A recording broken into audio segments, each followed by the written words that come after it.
Hello and welcome to Handling the Holidays After the Death of a Spouse. Heather? Yes, Heidi? I guess you're turning this over to me, right? I'm turning it over to you. Welcome to everybody. Thank you. This is Dr. Heidi Horsley, and I'm here today with our guest, who will also be hosting with me, Beverly Mcmanus, and my name is Dr. Heidi Horsley. I'm the Executive Director for Open to Hope and co-host of the Open to Hope radio show. And I'm also a Columbia University professor, and I've worked for the last 9 years with 9/11 Fire Department widows, and I'll talk to you a lot about what I've found. My mother, Gloria, was supposed to be on call today, and she sends her regards and is sorry she can't be here. My Uncle Wayne died, so she's actually en route to a funeral right now, which is why she's not here. I want to tell you a little bit about my own loss as well. We'll be talking more about that today. For those of you that don't know, when I was 20, my 17-year-old brother and cousin died together in a car accident. And that was over 20 years ago, so I can talk a little bit about how we handled the holidays initially and how difficult they were. And Beverly will be talking a lot about her own loss, and I'm going to introduce her to you for a minute. Beverly Mcmanus serves as Vice President and Treasurer on the Board of the Directors for the Open to Hope Foundation. After the death of her 43-year-old husband, Steve, in 2003, she began focusing on grief and bereavement support, and for the past 7 years has been a bereavement facilitator and on the core leadership team for the Stepping Stones on Your Grief Journey workshops. She is a frequent speaker and writer on the topic of grief and loss and publishes a regular column on the Open to Hope website. In addition to grief support, she is also a marketing executive for professional services firm. She and her 2 daughters reside in the San Francisco Bay Area, and I am excited to have her on today. She has written a lot of articles on the Open to Hope website about the death of a spouse. Welcome, Beverly, and thanks for being here. Oh, thank you. I was delighted when you asked me to join you because this is a topic that I think is really hard. You know, we start out with the holidays already being stressful with so many things demanding our time and attention, and then layer over that all of the aspects of grief and loss, and it can become a really hard time for people to get through. And so I was really glad that this was the topic of the webinar today. And also want to mention that if you're joining us, we invite you to ask questions. You can ask them by clicking on the little button that says I have a question, or you can type in your question and we'll try to answer as many as possible. But just do that at any point during the webinar today. And I just want to add to that, even if it's not relevant to what we're talking about, if it's a question about loss and the holidays, please type it whenever you want to. Right. And this slide has a couple of photos. It shows Steve during the early years of our marriage when he made that piñata for a family gathering. And then Steve and I during the years of our marriage, mid-marriage, and then more recently.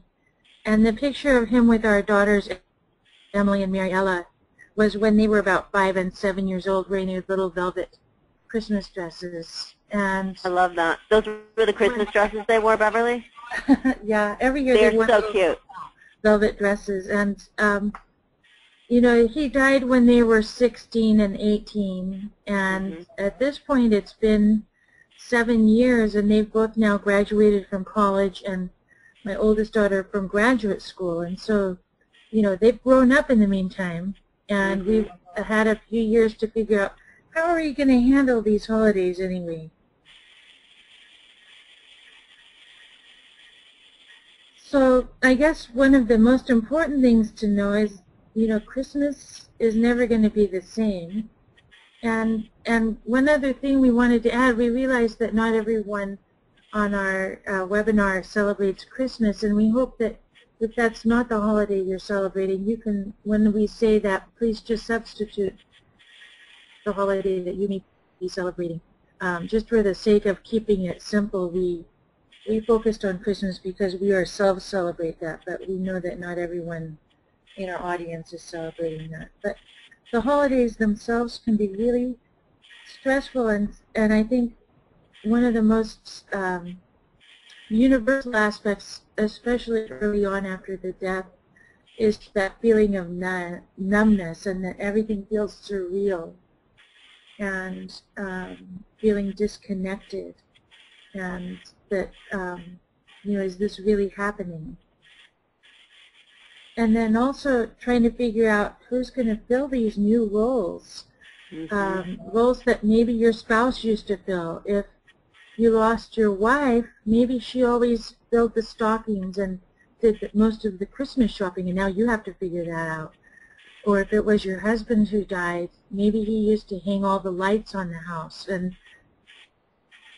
used to help assemble all the toys that were going to be under the tree, and now you have to figure out how are you going to do that along with everything else. Yeah, I would think that would be really stressful, Beverly, because I know for my 9/11 widows and their fire department widows and their husbands were very on-hand guys, they assembled all those toys and had those, that were so difficult, the Barbie doll houses and all the Lego stuff, and they put up the tree, and they did all the Christmas lights. They did a huge part of, the holidays, and not to have them there was so stressful. I remember one widow saying, Heidi, I couldn't even go anywhere one day during the holiday because we had so much snow that I broke down in the middle of shoveling my driveway and said, I can't do this alone. Yeah, well, that's how you feel, because it does highlight how alone you are now. The rest of the year, somehow I was able to, keep working. I was trying to get my girls through school, and so was really able to focus on that and on my job. But the holidays come, and everything that you used to do together, all of a sudden you are there alone. And I was really, especially the first couple of years, it really was heartbreaking doing those things alone. I remember, Steve and I used to fill the role of Santa, and we were up all night, often until just a few minutes before the girls woke up Christmas morning, just getting everything ready and set up under the tree, and he'd be assembling the bicycles and everything, setting the table for our Christmas breakfast. And when I had to do that all by myself, I felt so distraught and so isolated, and I didn't have anyone to lean against. And before, we'd give each other a little back rub and say, hey, we can get it all done. We'd always worry, are they going to wake up before we're finished? And what will we say if they come in and see us in here? And, when I had to do it by myself, it was just so sad. And I found myself really exhausted. And I think that's really a typical feeling for spouses, that feeling of exhaustion. And it's a very normal aspect of dealing with the holidays.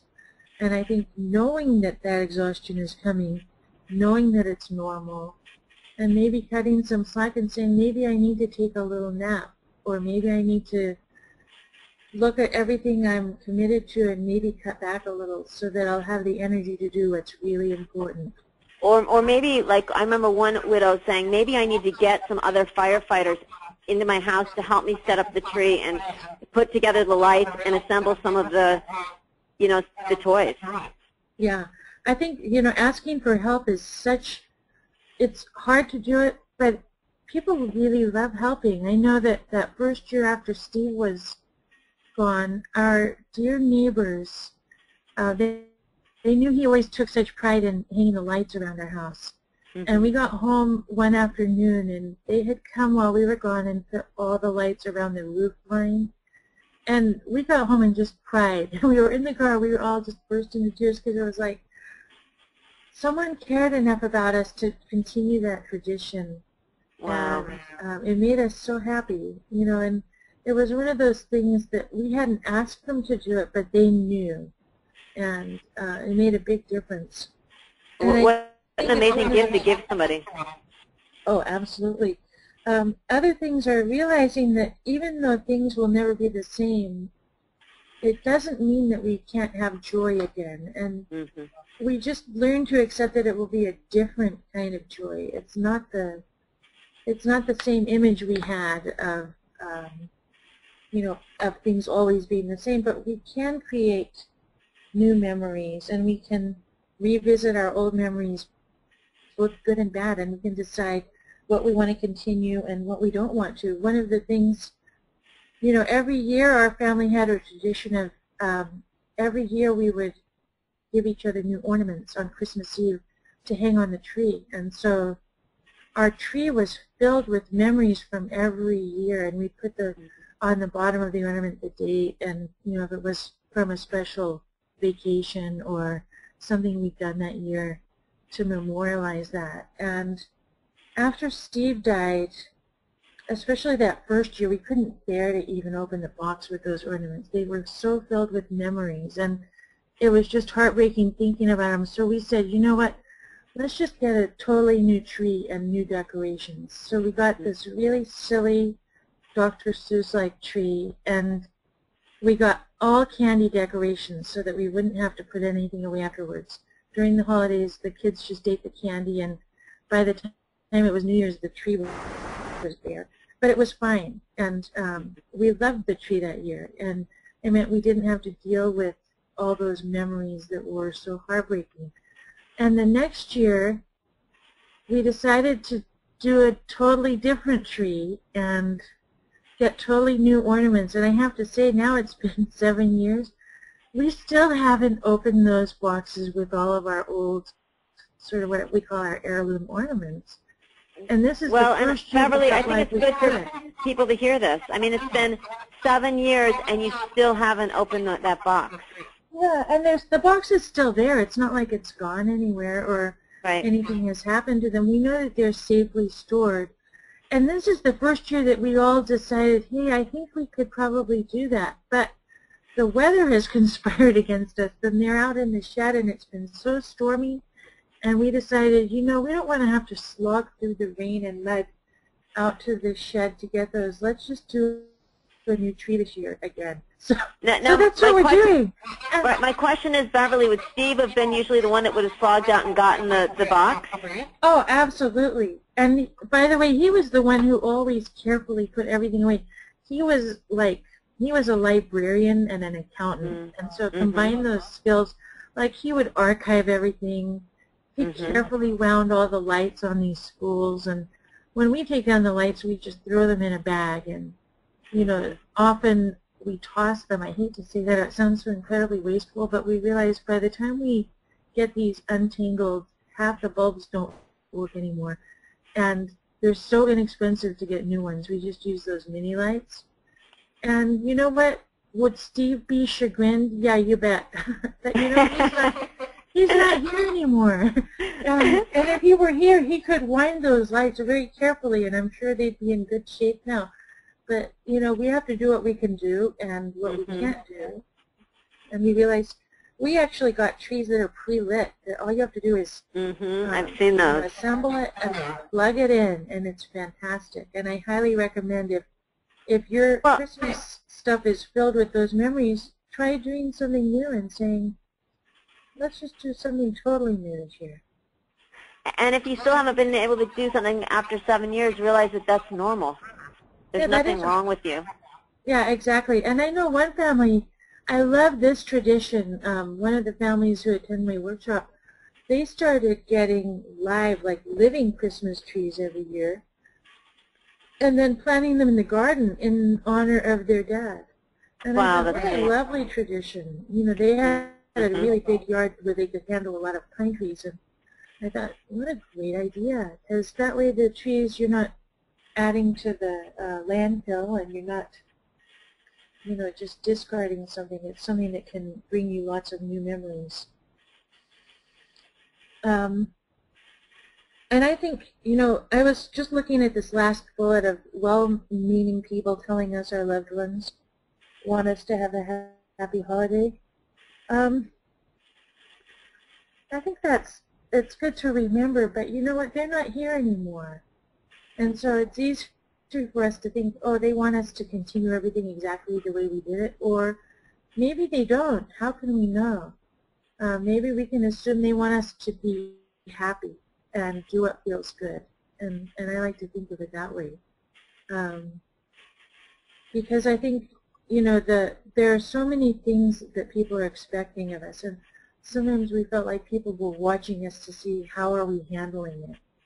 and that was okay, you know. Well, and sometimes you're damned if you do and you're damned if you don't, Beverly, because if you look like you're handling it and that you're in a good space, people may judge you. And if you look like you're not handling it and you're in a grieving space, people will judge you. Right, right. And even now, you know, I know that it's 7 years and a lot of people may say, well, get over it. Why don't you get on with your lives? Well, we have gotten on with our lives, but I don't think you ever get over it. I think it's something that, you know, especially at the holidays where it happens once a year, that means it's only happened 7 times since he's died. And one of our last precious family memories was of Christmas Eve that last year. He had been in the hospital and we were able to finally get him released at 9 p.m. on Christmas Eve. Oh, wow. And he came home and was very weak in a wheelchair, and we still wanted to do our Christmas Eve though, and so he read us the Polar Express that he'd done every year, and none of us wanted to admit that that was our last Christmas together. You know, in our hearts, we knew it, but we couldn't admit it. Wow, Beverly. You know, the next year, we realized, you know, what, we can't read the Polar Express because it just, it had always been Steve's book to read. And so we decided, let's retire that for a while, and maybe when there are grandchildren around, we'll get it out again and let them know their grandpa used to read that. But, you know, it's one of those things where these holidays have so many memories, and so you do have to sort of realize... And so much emotion, Beverly, because just talking about it brings me right into your living room, watching Steve in my head read. And I bet the first time you read the Polar Express on Christmas Eve to your grandchildren, you'll be overwhelmed with emotions. And that's just that's a normal feeling. I am as sure of it, yeah. And I think that it's one of those things where, you know, sort of acknowledging that in advance and kind of being prepared for it so that we're not blindsided. I think that's one of the good things to remember about these early tasks, is that the grief does take time and energy, and it's time that we might be spending doing something else, but since we're grieving, you know, if we are doing healthy grieving, we don't have that time and energy available. So we may need to curtail some things that we had planned. Maybe we don't bake all the cookies. Maybe we buy some at the bakery. Oh well, there's still Christmas cookies, you know. Maybe we don't make the fancy Mexican hot chocolate the way we used to, and we use the packets of instant cocoa mix.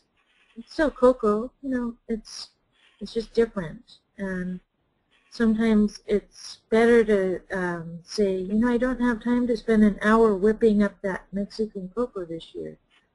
So let's just have a cup of nice cocoa and put a marshmallow on top. And But Beverly, I love how you're making modifications, but you're not stopping the ritual completely, because you know from experience when you have children, you still have to have some of these rituals even though you may not feel like doing it, because they really count on it.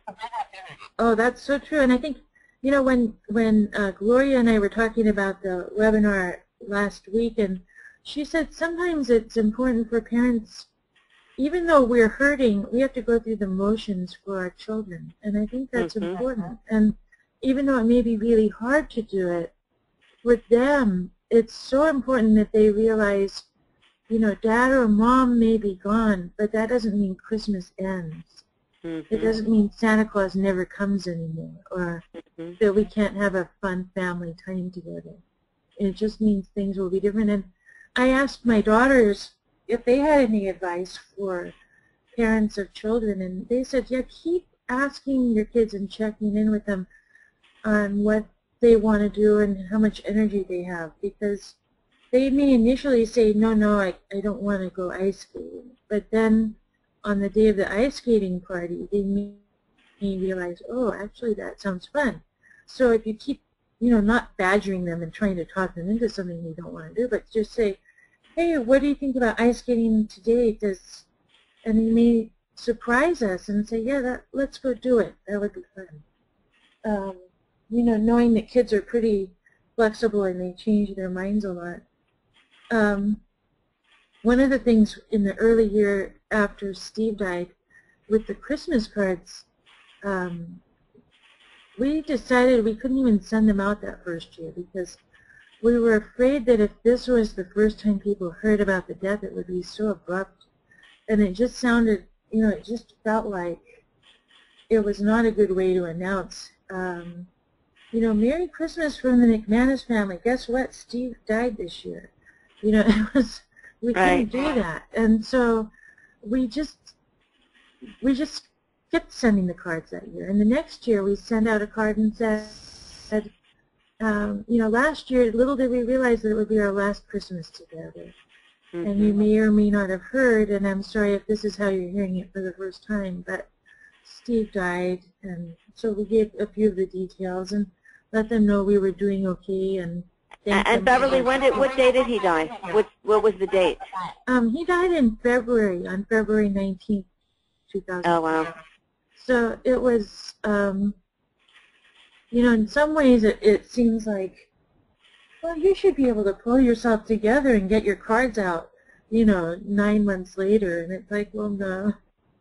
We just couldn't see doing Well, and the cards probably represented all the Christmas past that you had with Steve in the card, your family pictures, etc., all of that. Oh, absolutely. And, you know, he also was the one who had all of the addresses on Avery labels. And, you know, he was able to do all that. And we didn't know how to do that. You know, we were left-handed dressing all the cards. And, you know, it was one of those things where the next year we were able to do it, though. And so you never know. You know, some families are able to do it the first year, and that's great. And if so, I think that's wonderful. But I think you just have to know that if you're not able to, that's okay, too. And people understand. And no one is judging you saying, oh, you didn't get your Christmas cards out this year. I think that's one of the things, knowing that, you know, you can make changes. I think one of those things about the mid-tasks, I know for me, I found it really hard to go to things that had been like for couples. Like my company always had a really fancy holiday party that people either brought their spouse or a date to, and I just couldn't bring myself to go by myself and sit there by myself while everyone else was dancing with their spouse or date. And I also was nowhere ready to date at that point, so I just decided to opt out, and that was fine. Yeah, you know, the 9/11 widows say that going to the firehouses for the holiday parties alone is one of the hardest things during the holidays, because just sitting there alone while everybody else is with somebody, it brings up so many emotions and so many feelings about, I am really alone now. I don't have my spouse anymore.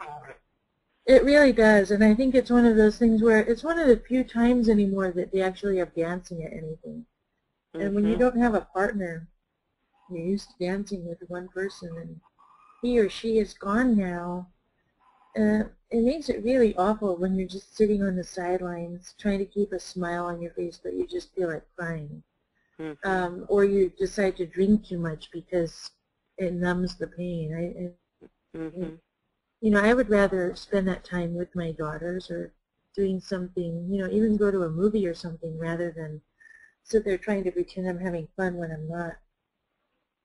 One of the other things we realized with the making modifications and communicating it early, we realized in the past we had always gone over to Steve's mom's for Christmas dinner, and we just realized it was just too much for us to handle all in one day.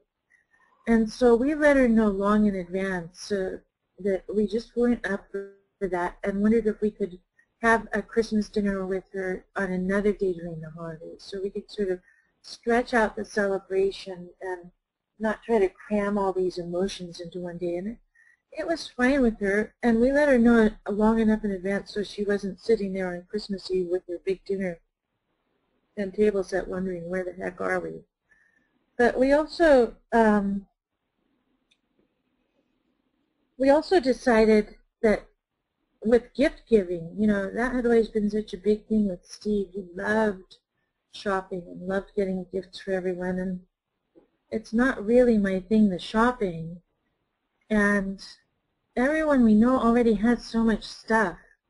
And so we realized what we would rather do was focus on giving to people who really didn't have anything. So we let everybody we know in our family who we used to exchange gifts with, we decided to adopt a family from a women's shelter called La Casa de las Madres. And that's a shelter that takes in women and their children who have to flee often in the middle of the night with nothing but the clothes on their backs. And we became Santa Claus for a family and have been doing that ever since. And we let our family members know, and guess what? They loved the idea, and they didn't want to shop either and exchange gifts with, you know, trying to figure out for someone who already has everything and know where to put it. You know, we would rather give to people who have nothing, and they all loved it. So they either did shopping or they gave checks and said, well, you do the shopping for this family. And it was so much fun, and it brought back that joy of giving and that kind of excitement of Christmas that once the kids are older, sometimes it's hard to regain. But it was so much fun looking at the Christmas lists that these children had filled out for Santa Claus and trying to figure out how to fulfill their wishes. We loved it, and we're still doing it. And I know that the families who are part of that program really appreciate it too. I love the idea of giving back, giving to people that need it, because when we're of service to others and when we kind of turn our grief outward by being of service, it's really healing in so many ways, I think. It really made Christmas different for us, and every year we do something different for La Casa. Several years we've adopted families, and it's a mom with several kids, and we find out their ages. And some years we've done. One year we adopted the library and helped redecorate that, and one year we just looked on their wish list and just went out and got tons of stuff that they just needed to restock their pantries and their stationery supplies and art supplies for the kids. And love that. One year we made up about 40 bags for all the moms in the program of toiletries and cosmetics and fragrances and just special things for them, because we figured the kids are getting a lot of attention but the moms may not be. And that was kind of fun, just trying to think what they would need, nail files and nail polish and stuff that they may not have. And that might seem like a luxury when they're just trying to keep their kids fed and sheltered. But it's been a really fun program, and I highly recommend. There are so many programs like that in every community where we can really get involved, and it really makes Christmas feel Christmassy again. And I think really carving out time to breathe, even if it means, opting out of something because we realize we're about to have that meltdown, I think it's important. And then the later task, I'm trying to switch the sites, realizing this is what it's going to be like. I think it's one of those things, excuse me if you feel this is foul language, but this is how one of the participants in my workshop said. She said, this is the phase of, oh shit, this is what it's going to be like for the rest of my life. And I think that's a really typical feeling of, you realize, okay, the numbness has worn off. It does feel different. But you know what? It is how it's going to be. And whether you say it like my friend said it, or you say, hey, guess what? This is going to be a holiday, and we will get through it. And I think, like you said, Beverly, I think that can blindside us, because oftentimes we think if we get through the first or second holiday, it's going to get easier, and sometimes there's times where it actually gets harder when the reality sets in of, this is permanent. This is not changing. My brother's not coming back. Your spouse isn't coming back. This is forever. And I think it's a real shock to the system to realize, wait a minute, this is actually harder than, it's getting harder. This is scary for me. Yeah, it's permanent. It is. Yeah, because you feel like, and a lot of people do think, oh, you should be, after 7 years, you should be, moving on. And we are. Things change now. Boyfriends join us for Christmas. That the girls are older now, and that's an important part of their life, and that's perfectly fun. It's added a different dimension.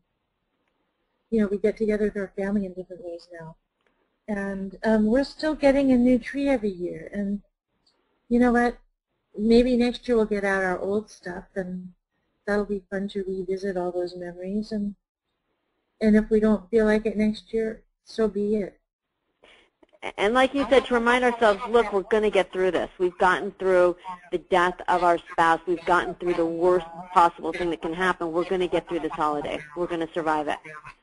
Yeah, I think that's really important. And I think knowing that sometimes you take it one day at a time, sometimes 1 hour at a time, sometimes 1 minute at a time, and just say, I can get through this. And also realizing it may be a season, but it's also just one day. It's Christmas Day. I can get through Christmas Day, and when it's over, it's the day after Christmas. And guess what?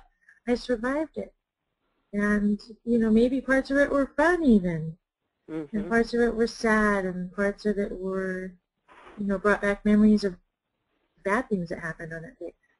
Our spouses were not saints, and to honor their memories, we have to embrace everything that they were. And sometimes they could be a pain in the neck. Sometimes they could be cruel. Sometimes they could be, they could be creating memories that we don't necessarily want to revisit. And that's fine. I think that it's one of those things where when we embrace all of that and say that was part of our experience with them, and I wouldn't trade it for the world. I'm really thankful that I had that experience, good and bad. And I think connecting with others and, inviting people that we know will be supportive. Father Poor Green, who is the pastor of the workshops that I participate in, he heads up all of the workshops there. And he said, use the holidays as sort of a litmus test, and use your grief as a way to clear out your Christmas card list of those people who are abusive and toxic. You don't need to send them cards anymore. If they've been mean and they've not been supportive in your grief journey, take them off the Christmas card list. Don't keep trying to make those connections.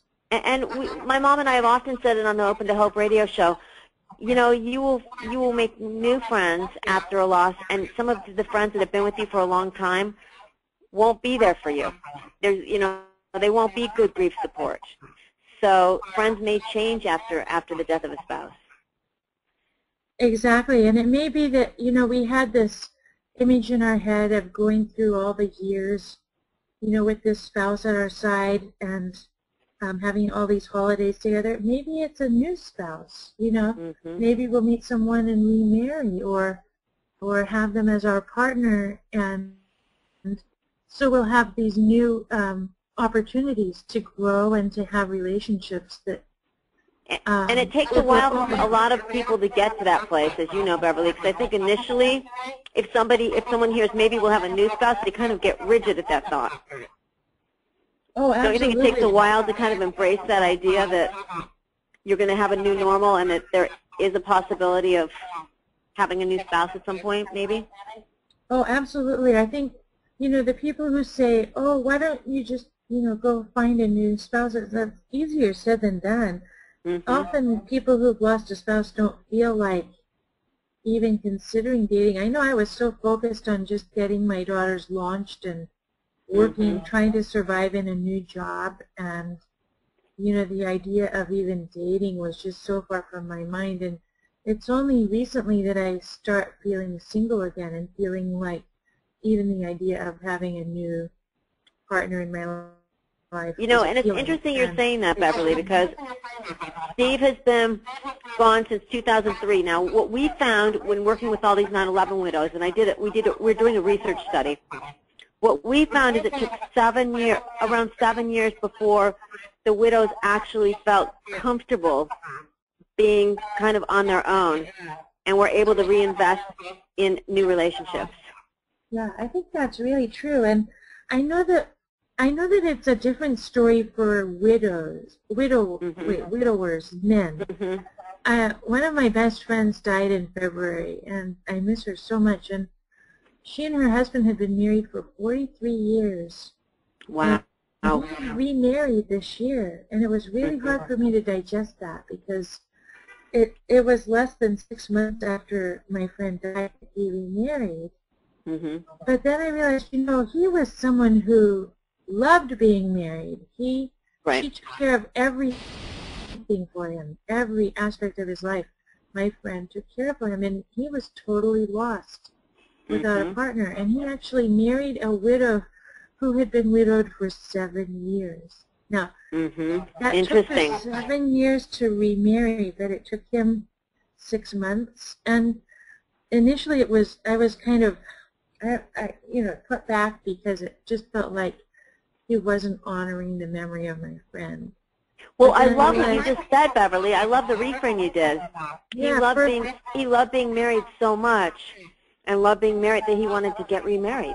Yeah, he couldn't imagine being alone, even that long. And when he found her and they were such a good fit for each other, and he said, why wait? Some people would have us wait a year. That's a year that I'm not with this new person that I've really connected with. And you're making a good point, because I think society, there's a lot of judgment from society about when people should do certain things and what kind of time frames they should do them in. Yeah, I really do. And I think we all have our own time frame. They say each grief journey has its own time frame and its own pathway. And I think that's so true, and we can't judge because none of us know what that relationship was like. Maybe someone who came out of a abusive relationship says, I'm glad that, as much as I miss my spouse, I'm glad he's not here anymore.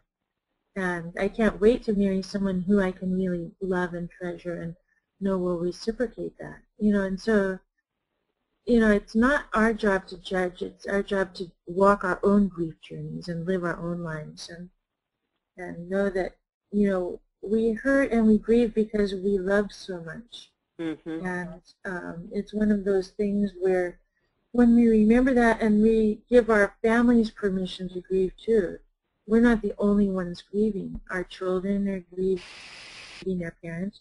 Our in-laws are grieving their son or daughter or sister or brother. Our own parents are grieving their son-in-law or daughter-in-law.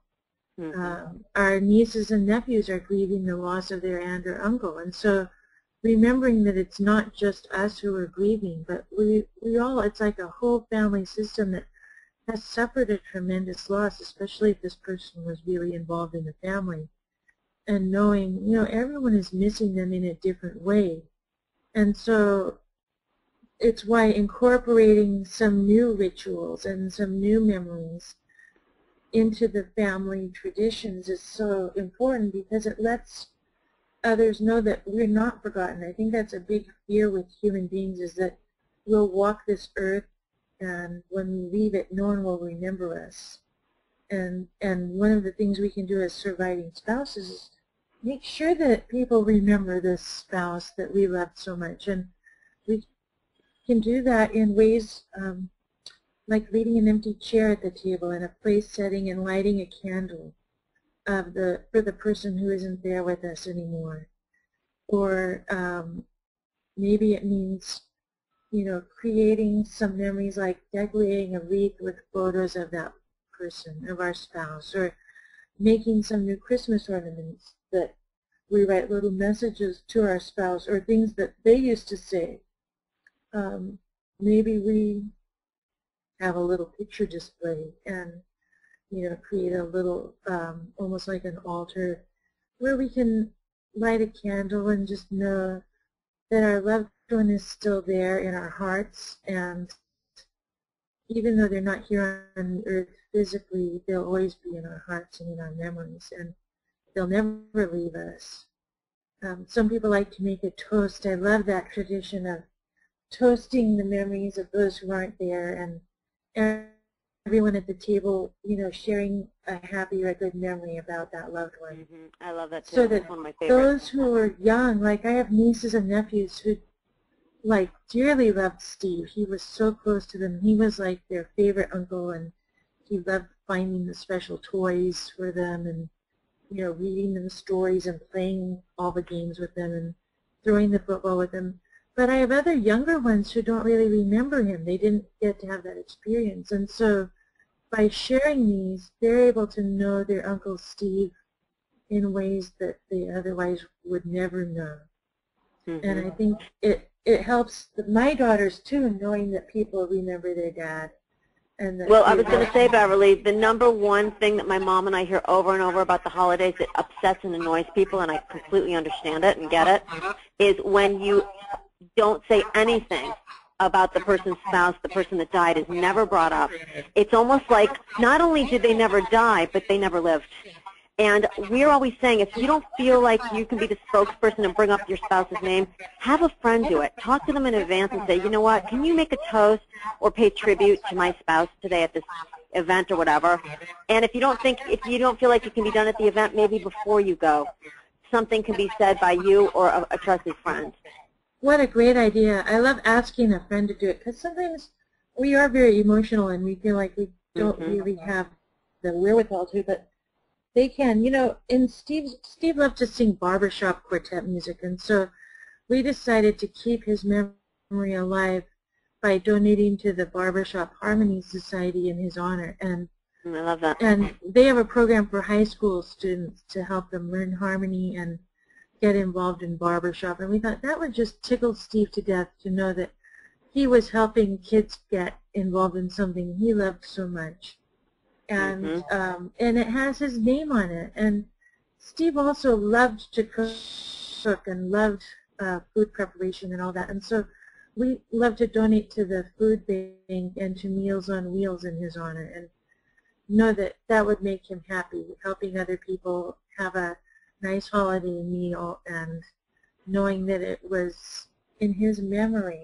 And it helps us feel like it's not just us who are remembering him, but even people who never knew him or heard about him, but they're able to like share in some aspects of his life, and that helps keep it alive. And you know, another thing, finding a new holiday normal. Sometimes the holiday normal, you know, I was talking about good and bad memories. Sometimes it's stuff like, you know, we realized part of our holiday normal is that every year, at least once during the holidays, one of us is going to have a mini meltdown. And, you know, we don't know what will trigger it or why. And usually it's something quite irrational and silly in retrospect, but at the time it seems so tragic. And, you know, we just have a total meltdown. And each one of us does it at some point during the holidays. And now we realize, hey, you know what? That is the new normal. Whether we like it or not, you know, something overwhelms us and we break down and, you know, have a crying jag, or, you know, have to go to our room and, you know, be away from everyone for a little bit just because we can't handle it because we're having our mini meltdown. That's part of our new normal, and we realize that's okay. I love that, Beverly. I love how you honor it instead of trying to stop it. Well, I don't know if you can stop it. I think you can feel ashamed about it, but like when you start a crying jag, I mean, maybe you can numb it with, you know, drinking or taking prescription painkillers or something. I don't know, but I think, you know, one of the things Gloria had mentioned and added to the slide about try not to numb your pain. Try to, if you feel pain, feel it. Don't feel like you have to drink more brandies to numb that. It's part of the grief process is to feel pain. And it's very normal, and it's how we heal, by feeling it, honoring it, crying, releasing it, and then we heal. And when we numb it, it doesn't make it go away. It's still there, just lurking, ready to expose itself, maybe at a really inopportune time. You know, maybe we have the mini meltdown at our Christmas party at work or something, you know, where it would be like, woo! And sometimes that does happen, and we have no control over it. But I think, like you said, really just like kind of embracing it and saying, this is part of the holiday experience. It's part of the grief experience. And, you know, coming up with new ways to celebrate. The girls and I like to sing, and we realized, you know, we love our family and we like doing things with them, but sometimes it feels too much to do too much with them. And we realized we like to go out for karaoke. So one of our new traditions is on the holidays, after we finish celebrating at home, we like to go out and sing. And it's kind of funny and silly, and people might think, oh, you guys, you're silly to go out to karaoke on Christmas Day or on Thanksgiving Day, but it's become one of our new traditions and something that makes us happy. And it has nothing to do with Steve. Steve would never have gone for that. It would have been like, no way are we going. Well, and that might be part of the reason why it's such a positive, because there's not any connection and overwhelming feelings about the loss of Steve when you go. It's a new ritual. Yeah, I think so. It's one of those things where, we just have so much fun, and it's a way that we can celebrate and create new memories. And and I think it's fun to try new things. We don't always have to keep doing the same things.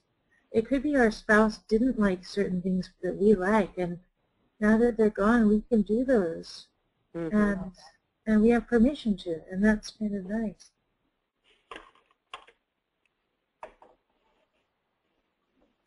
So at this point, I think we open the time and ask our attendees, do you have questions or anything you'd like to bring up or comments?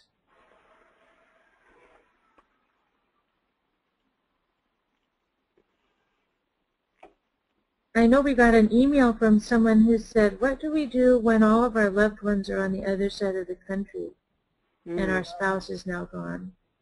And I know that that's really hard. I know you probably have some experiences from your 9/11 widows, Heidi, of how families have handled that.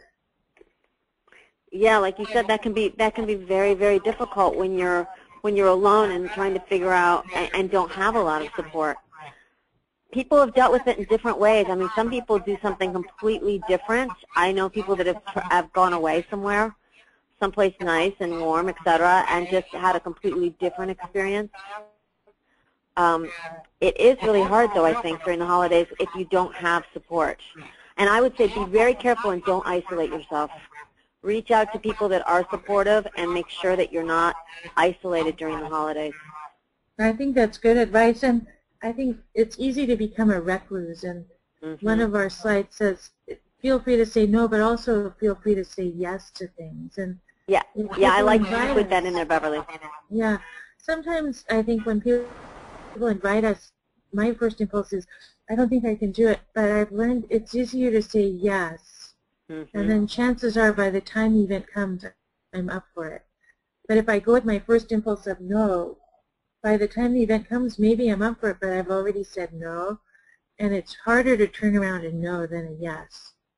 And so, people understand if on the day of an activity, you just find you just can't pull it together to do it. They understand if you explain what's happened. And so I highly recommend saying yes to as many things as you can, but also give yourself the option to bow out at the last minute if you need to. I just saw another question that someone emailed in about having in-laws that they don't want to see anymore. And I think that's a good question, because sometimes the connection we had with our in-laws was through our spouse, and once that spouse is no longer here, that connection is severed, and we may think, I've already spent 30 years with these in-laws. Why do I have to keep putting up with their abuse now that my spouse isn't even around? And I think that's a really good question, and I don't think you do. I think it's okay to say, we've enjoyed our time together, or maybe we haven't enjoyed our time together, but we don't have to keep continuing those relationships that maybe are toxic or that are abusive. That's been a big issue with the fire department 9/11 widows, and let me tell you that the flip side of that is that the in-laws really want to stay connected, not so much for their son-in-law or daughter-in-law, but for the grandchildren, because that grandchild is the only connection they have left to their son that died. Right. And I think it's really hard. I know for me, you know, I was really lucky. I have great in-laws, but there have been times that it's been really hard for me to spend time with them because it does bring so many memories of Steve. Mm-hmm. And I've really encouraged my daughters to really deepen their relationship with their grams and their aunt and uncle. And I've bowed out of a lot of the family activities and let them continue it because they really are the biological tie. I think that's a good point, Beverly. You don't necessarily have to go. Send your kids. Yeah, and they've developed new relationships that are very different. If I'm there, it's a different vibe than when they're just there with their grandmother or their aunt. And I think they've really enjoyed that. And I've really encouraged my mother-in-law too. You know, if you want to talk to the girls, call them on their cell phones. You don't need to call the house. They're never home. Right. Nobody answers landlines anymore. Right. Yeah. Call them or text them. Even or text them. Yeah. Exactly. That's how to get in touch with them. And so, you know, people gradually make new relationships. And for that visitor who sent that email, I say, you know, feel free to form a new relationship that works based on the present rather than on the past. Okay, Beverly, I think that we're going to need to wrap it up. I want to thank you so much today for giving us so much information on how to handle the holidays after the loss of a spouse. And please, I want to let all the people that are listening know, please visit our website at www.opentohope.com. If you go onto Beverly Chantel McManus's page, her bio page, you will see a lot of articles she's written on how to cope after the loss of a spouse. And you can also listen to a lot of radio shows on our site on spouse loss. And thank you so much, Beverly. Oh, thank you for inviting me. And I hope all of our listeners have a wonderful holiday. I know that it can be hard, but you know what, it can also be fun. And I vote that you try to have as much fun as you can. Yes, absolutely. And I just want to say, if you've lost hope, please lean on ours. I'm here for you. Dr. Gloria's here, and so is Beverly. And just go to our site, and you will find an entire grief support community. You don't have to do this alone. There's many that have been there and made it, and you can too. Thank you, and have a peaceful holiday.